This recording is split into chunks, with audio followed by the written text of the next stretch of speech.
North east घूम रहे थे, तो अभी नागालैंड से डायरेक्ट इधर माजुली आए थे यू के लिए, और अभी देखते हैं और भी नॉर्थ ईस्ट स्टेट घूमने का प्लान है। अभी ग्रुप में कितने लोग हैं?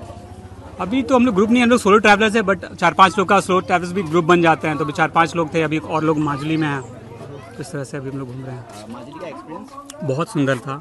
पहले वहाँ पे सारा सत्रास घूमे हैं, उसके बाद पॉटरीज ये सब का होता है, मास्क मेकिंग ये सब होता है, तो वो सारा कुछ देखे, कल्चर देखे, डांस देखे, फूड एक्सप्लोर किए, लोगों से मिले। काफ़ी family like experience, more like you don't know कि you are out of your home, so like a very nice experience for us. Food is also very organic, so we like it.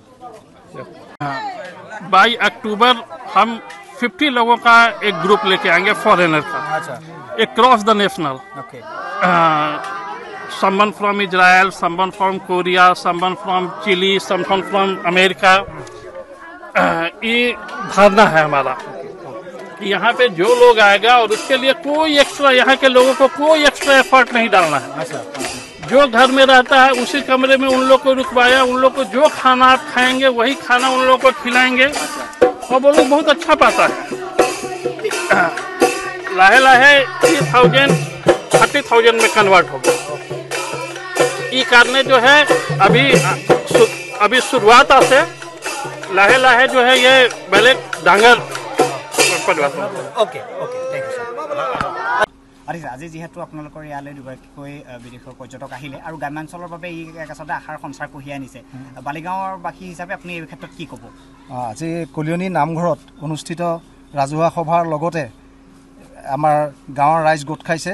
এই অনুষ্ঠানত বিদেশী পৰ্যটক দুগৰাকী আহি আমাৰ নামঘৰ সেৱা লোৱাৰ বাবে আমি অতি আনন্দিত, আৰু তেখেতসকললৈ আমি শুভেচ্ছা জনাইছোঁ, বহাগ বিহুৰ ওলগ জনাইছোঁ।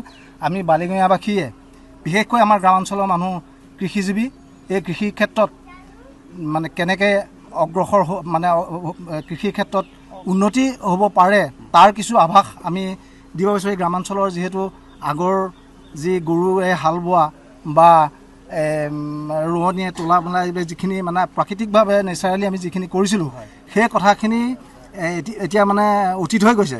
যিহেতু এতিয়া আমি বৰ্তমান এই যুগত মেচিনাৰী যুগত প্ৰযুক্তিবিদ্যাৰ জৰিয়তে আমি যদি কৃষিজীৱী ৰাইজসকল যদি উপকৃত হ'ব পাৰে, তাৰ যদি তেখেতলোকে কিবা ব্যৱস্থা কৰিব পাৰে, আমি ৰাইজ বালিগঞাবাসীৰ লগতে আমাৰ কলিয়নী ৰাইজ যথেষ্ট উপকৃত হ'ব।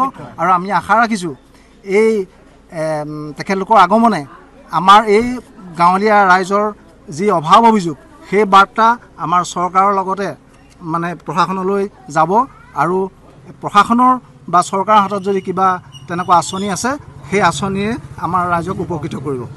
ধন্যবাদ।